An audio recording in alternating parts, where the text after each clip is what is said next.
You see the little shit going. That's a video.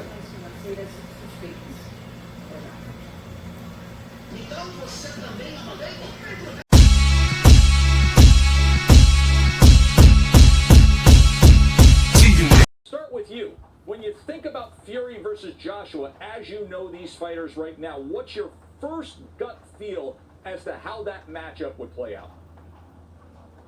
Listen, anything can happen, Tess. It's the heavyweight division, like Bernardo just said, but I just can't see this, Anthony Joshua coming off the loss. And then even though he won the rematch against Andy Ruiz, he didn't look dominant from the standpoint of being in control, physically imposing. He's a physically imposing heavyweight, but he moved around like he was a smaller man. That concerned me. The type of momentum that Tyson Fury has right now, I don't see anybody beating him. I think the best guy and the fighter who has the best chance to beat Deontay Wilder Tyson Fury is Deontay Wilder with that big right hand. Wilder would have to land the shot and get Fury out of there, but I just can't see any scenario where Anthony Joshua beats Tyson Fury right now. Those are the words of Andre Ward, okay? You heard the man, a great pound-for-pound former champion, 3-time world champion, Andre Ward. A lot of his commentation I agree with. Unfortunately, I'm going to have to counterpunch him. I don't. The reason why I do disagree with Andre Ward is because I listen and I pay attention to Andre Ward. You know, he's a guy that is known and labeled for people to look up to him. You know, he's an example boxer that, SOG, son of God, doesn't cuss, doesn't do drugs, things like that. He wants to be a good role model for the people to come. But his assessment of Anthony Joshua, I feel, wasn't consistent. Okay? That's why I have to make another video on another volume of haters of Anthony Joshua, including Andre Ward. The reason being, Andre Ward, take nothing from him. I like Andre Ward, but Andre Ward first said initially that Anthony Joshua will not be able to adjust in the second rematch with Andy Ruiz. He said that with his own mouth. He said that, the way Anthony Joshua plods, the way he fights, the way he comes forward, the hand speed of Ruiz, the body movement, he will not be able to handle those rapid shots from Joshua, and Joshua will not be able to adjust to beat Andy Ruiz. That's what his words were. Okay? Now, when the fight happened, he found out he was wrong. Anthony Joshua proved him wrong. Right? Because there were a lot of doubters. There were a lot of haters. A lot of spectators. A lot of criticizers, right? And there were a lot of people that believed he could. But then, like Andre said, that, he didn't have that type of style. And that was because Andre Ward wanted to fight Anthony Joshua once upon a time, and he looked at him kind of robotic or a perfect style for Andre Ward. And in essence, maybe it could have been, but Andre Ward never stepped up. Okay, he retired. He decided to retire from the sport undefeated, because, Floyd set the trend of, hey, don't take huge risk, just get out while you still have gas in the tank. Nothing wrong with it. But does it affect legacy overall? Yeah, it does. You know what I mean? Because in your mind, and I know in times of Andre Ward, he does question, hey, could I have beaten Anthony Joshua if I went to heavyweight? Because he already spoke it. If he believed it, he should have tried it and maybe he would have received it, right? But he didn't. He got out of the sport, one of the pound-for-pound best fighters, undefeated. As a commentator, he was wrong. And I feel because Andre Ward was wrong, we have this particular statement. Oh, I don't see him beating Tyson Fury. Oh, in the Andre Ward in the rematch, he didn't look imposing. He's physically imposing. Well, obviously, him being imposing didn't work in his favor.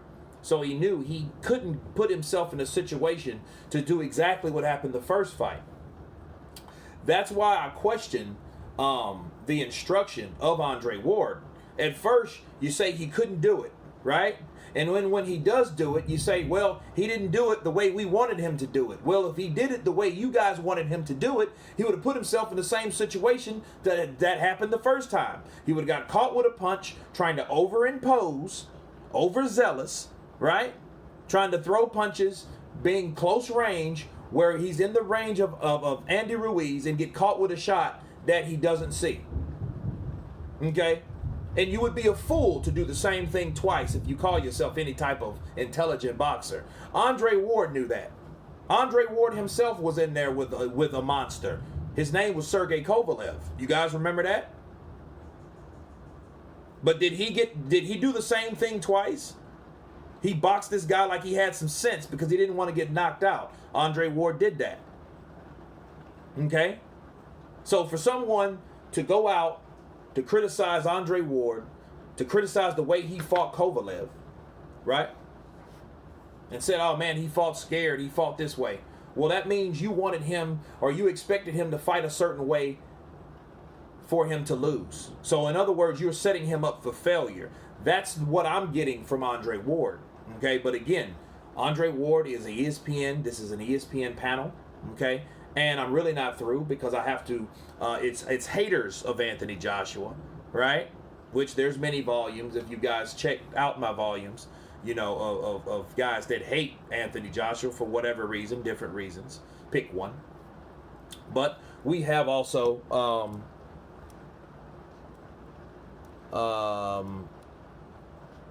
Timothy Bradley.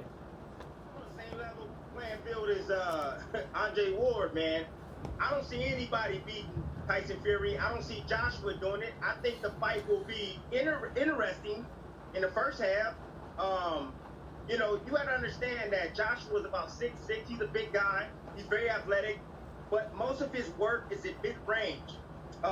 We saw against Ruiz that he doesn't like pressure. So after seeing Wilder get backed up by Tyson Fury, you got to understand that Tyson Fury can back up Joshua.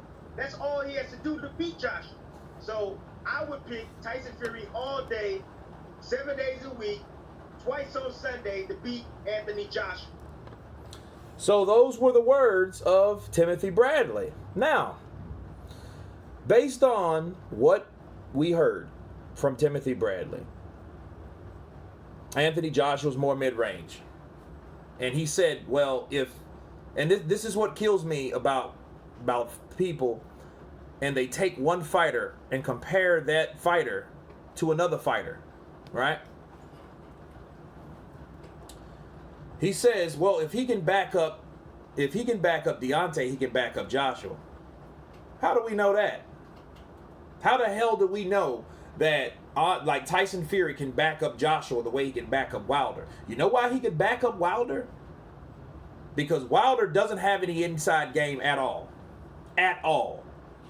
He's a long-range fighter. He wants to catch you either with a jab and a right hand. Sometimes a left hook. He is very basic. The right hand is very powerful. That's his bread and butter. It didn't work on February 22nd, right?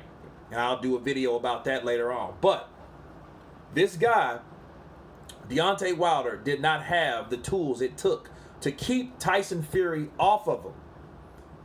And one thing that Bradley didn't mention was, he's a mid-range fighter. So what does mid-range mean? It means you can fight on the inside. It means when Tyson Fury comes out with those battering punches, you think Anthony Joshua won't come in with an uppercut of his own or a left hook or a right hand. You think he won't work the inside, unlike Wilder. Wilder simply doesn't know how. Either he wasn't trained or he didn't learn how, he didn't pay attention how. One of the two. He simply doesn't do it, people. So for Timothy Bradley to compare Deontay Wilder to Anthony Joshua as far as inside game is disrespectful, like Stephen A. Smith says, right? And it's disrespectful because you're taking one guy's attributes away from him and assuming that another guy could do them or should do them, right? Deontay Wilder is not an inside fighter at all. So he's not good. He didn't know how to fight inside. He missed with his right hand, his bread and butter, that's it. Tyson Fury came in for the kill. He attacked, he attacked, he attacked. What did Deontay Wilder do? One thing, it is questionable that he compared him to Andy Ruiz, and Joshua didn't like pressure. Here's the thing. Joshua doesn't like pressure when he's hurt. Okay? And Joshua was hurt at that point. I think Joshua likes to mix it up. If anything, he likes to mix these fights up to get in there, like Klitschko. Him and Klitschko went toe to toe. Tyson knew better not to fight him like that. So if you think Tyson Fury is going to fight Klitschko a certain way, you think he's going to fight Joshua a different way? You think he's going to take it to Joshua? He took it to Deontay Wilder because it was like taking candy from a baby, people. I'm sorry. That's exactly what it was, because he knew. This guy got a right hand and that's it. He's a one-trick pony. Tyson Fury said that his first fight. But again, if Timothy Bradley wasn't too busy hating, okay, and I like Timothy Bradley too, but if he wasn't too busy hating, he could understand and recognize the attributes that Anthony Joshua has and what he has to offer on the inside level. Like he said, mid-range. Anthony Joshua has an inside game. Okay, so you're not even bringing this up, right? So what do you think Joshua's going to do? You think he's not going to fight on the inside when you know that he can? Because based off of him being hurt by Ruiz and Ruiz throwing punches and bunches? And I can't stand when people put someone in the ring as though that like they would want, like if that was Joshua, that would happen the same way if he got hit with the same punches. No, he wouldn't have. If he would have got hit with the same punches, because first of all, Anthony Joshua is going to be ready after he throws his right hand to throw something else, to counter either with a left hook or with follow with an uppercut. He's not going to be that guy that throws a right and takes a picture when he throws that punch like Wilder does. He does it all the time. So as soon as Tyson Fury either slipped that shot or caught that shot or catched and shoot, and as soon as he shot, Wilder didn't have anything to answer.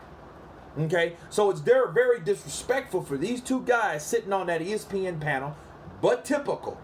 Okay, disrespectful and typical at the same time to be saying this type of thing about Anthony Joshua when they didn't expect him to beat Joshua the second time. First of all, give the man some credit. Yes, he fought the guy cautious because he knew, hey, this guy could catch me with the same punch. He fought to win the fight. How many times did Mayweather do the same shit? Gangs of times, because Mayweather is a winner, right?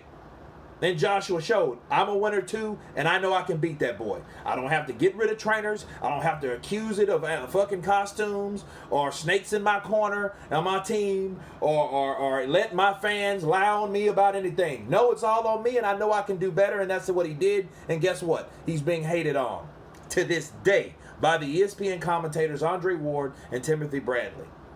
They doubt him, they criticize him, they hated on him.